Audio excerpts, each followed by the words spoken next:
Could you forgive the man who walked away from you and your 3 children, one bound to a wheelchair, for 10 long years, only to return asking for redemption? Listen to my story.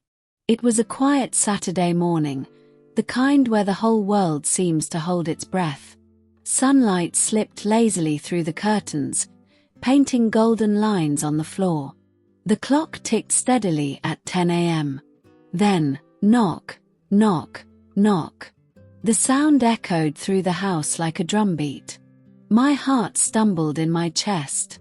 I wiped my hands on my apron and walked to the door. When I opened it, the air caught in my throat. There he was. Frank. My husband. His black suit clung awkwardly to his frame, as if he had shrunk inside it. His eyes, once bold and bright, were now sunken, clouded with regret. His lips trembled. "I miss you. I miss my family," he whispered. The words should have warmed me. Instead, they pressed against my chest like stones. Because this was not just a man returning home. This was the man I had once called my husband, but he abandoned me and our children and moved in with his secretary for 10 long, empty years. The man who left me to raise 3 children alone, one bound to a wheelchair. 10 years of silence. 10 years of unanswered questions. 10 years of walking into church while people whispered behind my back. And now, here he was, older, weaker, eyes pleading. 3 words. "I miss you." But could 3 words mend a wound carved so deep? My fingers tightened on the doorframe. My throat ached. A storm raged inside me. Half of me wanted to weep, the other half wanted to scream. Instead, I shut the door. Slowly. Then went inside to cry. My tears carried me back. I remembered the text. It blinked on my phone like any ordinary notification. But it wasn't ordinary. "Hello, Joyce. I'm about to break down. So I have to save myself. I have moved to another place to have some peace and love. Frank." I read it 3 times. My mind refused to believe it. Just words. A cruel mistake. Or, Frank was joking. But that night, our calls went unanswered. His desk at work stood empty. The landlord said he had moved out. The truth hit me like a storm surge. Frank, my husband of 10 years, was gone. Gone with his secretary. Gone from me. Gone from our children. John was 10. Martha was 7. Little Peter was 4, his small legs bound to a wheelchair, his smile the only light in my darkest nights. I sat on the edge of the bed whispering, why did Frank do this? We didn't have everything. But we had each other. Why wasn't that enough for him? The house became a museum of memories. The chair at the dining table where Frank once sat mocked me every night. The wardrobe, half empty, smelled of him for months. The children's eyes, confused, searching, asked questions I could not answer. I hadn't gone to college. There was no money. No family help. So I worked. Laundry that burned my hands raw. Cooking for strangers and scrubbing floors until my back ached. And still, I came home to care for the children. One evening, I didn't see John and Martha standing in the doorway. Their small faces heavy with sorrow. John's voice broke as he whispered, "Mom, we know we are your problems now. But we promise, we won't forget." I pulled them to me, holding them like my own heartbeat. Together, we prayed. And somehow, God gave us strength to move on. The children grew into resilience. John found after-school jobs. Martha brought home little earnings. And Peter, though bound to his chair, taught us to celebrate small victories with laughter. Their love became my lifeline.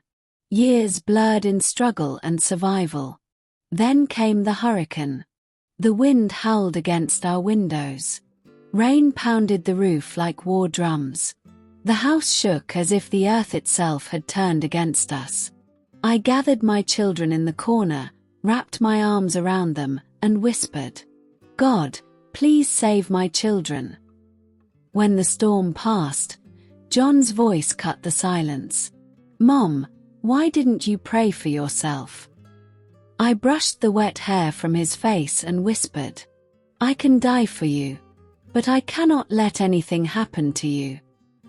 That night, I understood the depth of a mother's strength. And then, after a decade, the knock. "Frank."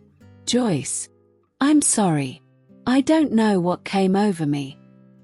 The children appeared behind me. Their faces carried the weight of years. John's jaw tightened, fists curling as if he could punch time itself. Martha's eyes glistened, her voice barely a breath. "We love you, Mom." Peter slipped his fingers into mine and pressed them gently. "Mom, you are everything." I shut the door. The echo of the latch felt heavier than the years that had passed. But Frank lingered. His number flashed on my phone. Notes slipped under the door. "Please, just hear me out." Each message was like a pebble thrown into a wound that never fully healed. My mind betrayed me, carrying me back to the boy he once was. Frank and I were neighbors before we were sweethearts. We grew up side by side in our small town. After school, we sat on the library steps finishing assignments together, the smell of fries drifting from the diner across the street. He'd toss me his jacket when the fall wind blew too cold. We dreamed of the future like it was waiting just for us. College, a house, kids, everything. Being with him had once felt like breathing. Like family. Like home. That's why seeing him now, hollow-eyed, knocking at my door, cut deeper than anger. His voice haunted the nights, his shadow stretched across the mornings. I bowed my head and whispered a prayer for strength. The kind of strength Christ showed when he forgave us, even after everything. And St. Paul's instructions to us, be kind to one another, tender-hearted, forgiving one another, as God in Christ forgave you, Ephesians 4 verse 32. Bearing with one another and, if one has a complaint against another, forgiving each other. As the Lord has forgiven you, so you also must forgive, Colossians 3 verse 13. And my children, slowly, we began to talk. The next week, Frank showed up again. Not with flowers. Not with promises. Just a toolbox. Peter's old bike lay in the yard, rusted chain and bent wheel. Without asking, Frank knelt and started working. His hands, once so quick to leave, were now steady, stained with grease. Peter stood at the window, arms crossed, watching. He didn't say a word. That Saturday, Martha had her school recital. I wasn't going to tell him, but Martha did. I expected him to sit in the back, unnoticed. Instead, he stood at the door the whole performance, afraid to take a seat. His eyes never left the stage. When Martha spotted him, she stumbled on her line. My heart stopped. But then, she straightened, looked at me, and finished strong. Afterward, he didn't rush forward. He just whispered, "You were amazing," and stepped back so the kids could hug me first. Day by day, he lingered on the edges of our lives. Fixing the leaky faucet. Mowing the lawn. Waiting for permission without demanding it. John resisted the hardest. His words cut sharp. Don't think a few chores will erase 10 years. Frank nodded. You're right. I don't expect them to. It wasn't a dramatic moment. No tearful reunion. Just slow steps, like walking on cracked glass. Forgiveness, real forgiveness, isn't a door you fling open. It's a key you test carefully, until it finally turns. And somewhere in the quiet, I realized Christ had not only given me the strength to forgive, he was giving us the courage to begin again. Weeks turned into months and Frank returned to the house. He was still awkward at first. He didn't know which chair to sit in at dinner, which plate to grab, or how to talk without reopening old wounds. One evening, I found him in the kitchen before the kids came home, chopping vegetables for dinner. The knife slid unevenly across the board, but he didn't care. He was trying. And that mattered. Peter wheeled himself closer, eyes wide. "You're helping." Frank smiled, a small, careful thing. "I'm learning." At dinner, the kids laughed over inside jokes, their voices filling the room like sunlight. Frank didn't force himself in. He just stayed at the edge, letting the warmth reach him slowly. But, gradually, the house, once heavy with silence, started to breathe again. Laughter returned. Peter's wheelchair wheels clicked along the hallway. And Frank was there, quietly, learning to belong again. I realized then, forgiveness had not erased the past. It had simply opened a space for new memories, stronger, slower, and truer than before. Because love, when paired with patience and effort, can heal even the deepest scars. And sometimes, the quietest strength is the one that shows up every day, even when the world doesn't notice. Frank had to earn it.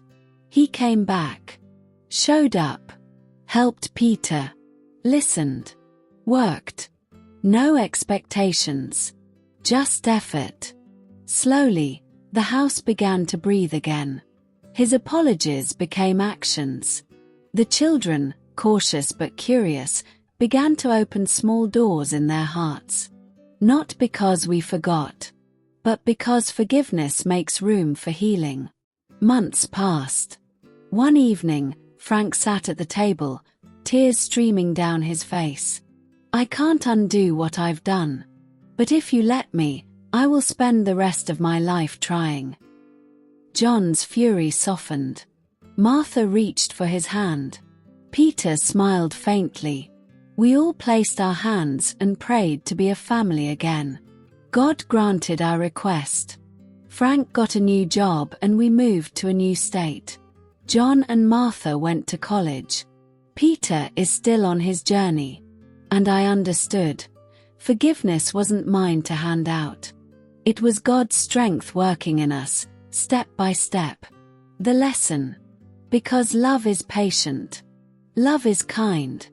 And love, when paired with forgiveness, can heal even the deepest scars. Thank you for watching this story of resilience, redemption, and the quiet power of forgiveness. If this message touched you, share it with someone who needs hope. Leave a comment below. Tell us your story, your struggle, or your triumph. And if you believe in the healing power of love, subscribe for more stories that remind us. Even in silence, strength speaks. So let me ask you, what does forgiveness mean to you?